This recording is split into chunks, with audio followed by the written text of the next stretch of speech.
nami muneka. Iksa seassa sysama nama nana mana, nama tenana, nama waipana, mari surkaikat, mari muneka. Tässä sysama nama nana mana, pes koipna, sunikko nami hanikkertuekatu. Tässä sysama nama natsu, saaku nama mamavisiakattu, sunikko nami sutayavkaat, siisas nantsuakaita. Fire. It is a resource that created the basis of civilization. Its uses over many early generations by tribal peoples led to great ecological benefits of harmony between man and environment. Once almost lost, Native American traditional ecological knowledge is returning at a time when local, state, and national resources need it most. The indigenous practices of fire ecology is rising once more, reaffirming our roots in early landscape management. By sharing this knowledge of the past and implementing its practices today, we seek to secure a better tomorrow.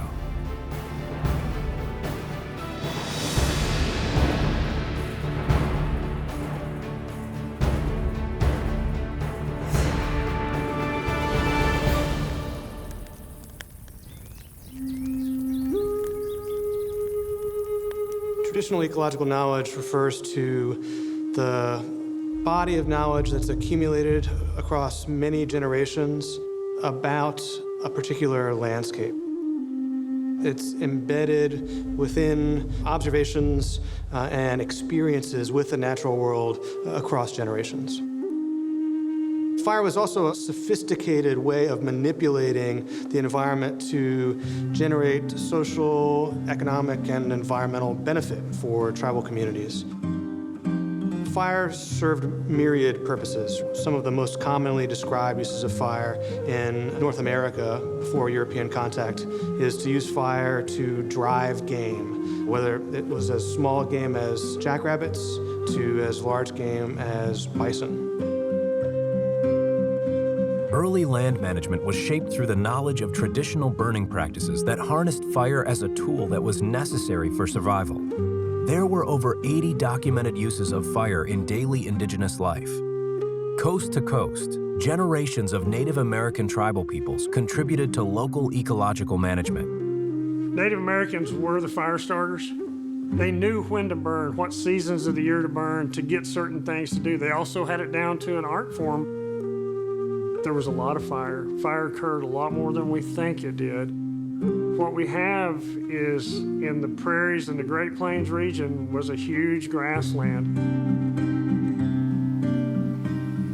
The vast grasslands of the Great Plains were formed through frequent small fires.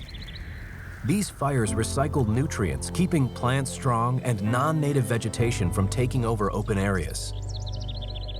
These grasslands and other open, scenic, fire-managed areas would begin to suffer huge environmental losses across North America from early federal government policy. Western settlement now suppressed both natural open range and culturally prescribed fires that had once shaped the continent. The removal of Native peoples from their homelands has had a really profound impact on the environments and the fire regimes that shape those environments. And what happened first was a reorganization of fuels, and then the creation of this widespread fire regime. Not something that you would have seen in North America at any point in time during the American Indian managed past. Early government policies of preventing and suppressing wildfires allowed vegetation to grow with no way to remove the woody debris. Forest and rangelands became unhealthy, leading to catastrophic wildfires across the country. Together, we can reduce the intensity and frequency of wildfires by returning to the traditional practice of prescribed burning. A prescribed burn is a fire that's intentionally set on a specific piece of land for specific objectives for management. We're going out to manage for wildlife, we're going to manage for livestock, we're going to reduce wildfire impacts. We've got goals and objectives. We got a reason that we go out and burn. There's been a lot of work shown that as the increase in prescribed fire goes in an area, wildfire reduces. We're burning those areas, we're reducing the opportunities for wildfires to occur, we're reducing the amounts of fuel there for wildfires if they do occur, and what it will do is reduce the impacts of it and reduce a lot of the size of those fires. We won't see these big, massive fires. Many landscapes are going to experience these large, sometimes dangerous wildfires. Seasonally, we are experiencing burning conditions that start earlier and last longer through the year. Climate shapes fuels, right, on the landscape. What kinds of plants grow there and when they dry out and how they dry out. But it also helps to structure fire weather and the frequency of hot, dry, windy days. The normal conditions, the prescriptions under which we might try to burn an area safely might become less frequent. There are parts of this country that are full of fuels that under the right conditions can burn and burn fast and burn hot and burn dangerous. The Bureau of Indian Affairs, as well as other interagency, state, and local organizations, have taken an active role in fire ecology. The BIA is working together with local and tribal communities to reintroduce fire on the landscape through prescribed fire. There's a lot of misconceptions about prescribed fire. People think prescribed fire is negative, but bad things don't always happen in fire. And what we're trying to get out into the tribal communities is fire's a good thing. We lost a little bit of our identity after Western colonization. We were always people of fire. And what we're trying to do now is return back to native prescribed burn practitioners. Prescribed fire and wildfire is always a learning process. We're always learning, we're always trying to make ourselves better. One of the better concepts of what we see as far as education is the 4 Rights campaign. Prescribed fires begin with a plan. Knowing the 4 rights implemented by the Pacific Region BIA can better equip landowners, homeowners, and communities for prescribed burns. Knowing the right time of the year to burn takes into account the temperature, time of the year, the expected weather and forecast, as well as the time of day. Planning for prescribed burns at the right time can promote certain desired effects of local landscapes, such as cultural and medicinal food sources, pasture and livestock management, as well as non-native species vegetation management. Prescribed burns at the right time can also provide a reduction in fuels, which decreases the risk and intensity of future fires in the heightened season of wildfires. Understanding the right place to utilize prescribed burns is important when interacting with fire-dependent ecosystems. Fire-dependent ecosystems require the right amount of fire in the right areas. Burning in the right place takes into consideration the local fuels, topography, as well as natural and man-made fuel breaks for planning. Prescribed burning for an area also takes into consideration the needs of what will help and sustain healthy forest, grasslands, plants, animals, and even resources such as streams and aquifers. Early North American indigenous peoples burned for centuries, passing down the knowledge of fire management and fire prescription. Prescribed fire takes the right people both for cultural practice and revitalization, but also for safety concerning liability, permitting, burn plans, and smoke management.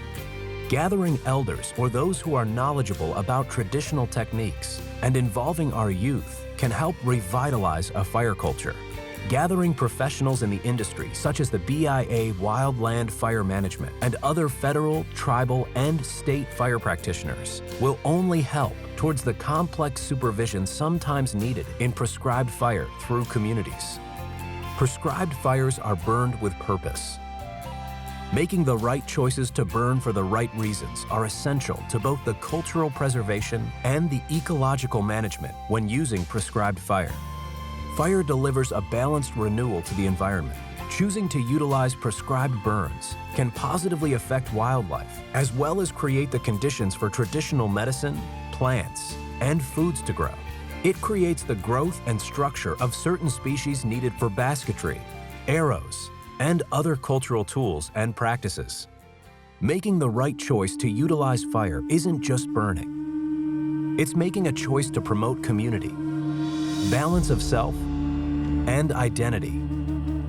It encourages respect and stewardship of our natural resources. It's the right choice to ensure natural resources will continue to exist for generations. I think one of the biggest things that we can do is, for the safety of the community and stuff, is utilizing fire, is fighting fire with fire. A lot of times it's counterintuitive. People don't really realize that. We can manipulate how things are going to be with fires. So I think it's very important to start showing people and educating people about the importance of fire and not to be scared of it. Prescribed fire does not behave like wildfire. Not all fire is bad. And we've got to teach people and to educate people that that's the important part of it. I think it's really important to bring young people into this. For a lot of communities, right, they've been pulled away from these lands for too long. Connecting young people to these environments through the management of those environments is really important. Just as early indigenous peoples passed down traditional ecological knowledge to the next generation, the BIA continues this practice by encouraging, educating, and engaging youth throughout Indian country on the concepts of fire. We're wanting to engage the youth and bring them back into what we do, and that's help protect the land. We're protecting the land by using prescribed fire. We can't choose to live in a world without fire. It's no longer a question of whether or not we want to live with fire. It's choosing what kind of fire we want to live with. Prescribed fire is part of my tradition. We burn to protect our resources. Burning saves our land and our four-legged friends. Fire preserves what we have today, so that our kids and future generations will share in the beauty of our landscapes, our plants and animals, and our identity.